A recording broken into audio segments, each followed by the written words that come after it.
Assam state school education board ASESB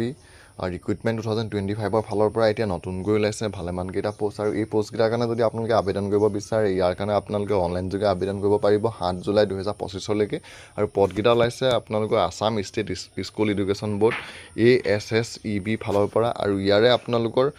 পোষ্টকেইটা ওলাইছে junior administrative এছিষ্টেণ্টৰ কাৰণে আৰু ইয়াৰ টোটেল পদৰ সংখ্যা হৈছে আপোনালোকৰ 4টা UR কাৰণে আছে 2টা STPৰ কাৰণে আছে এটা আৰু STHৰ কাৰণে পদ আছে এটা আৰু ইয়াৰ আপোনালোকৰ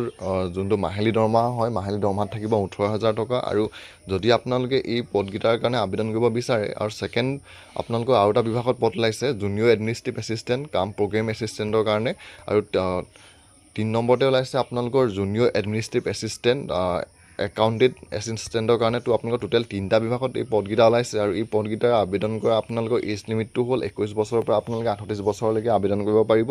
আৰু ইয়াৰে আপোনালোকৰ যি অনলাইন আবেদন বৰ্তমান আৰম্ভ হৈ গৈছে 17 জুনৰ পৰা আৰু অনলাইন আবেদন কৰা লাষ্ট ডেটটো হৈছে 7 জুলাই 2025 তো 17 জুনৰ পৰা আপোনালোকে এই পদকেইটাৰ কাৰণে 7 জুলাই 2025লৈকে আসাম ষ্টেট এডুকেশ্যন কাউন্সিলৰ যোনটো অফিচিয়েল ৱেবছাইট আছে আপোনালোকে সেই ৱেবছাইটটোত গৈ আপোনালোকে এই পদকেইটাৰ কাৰণে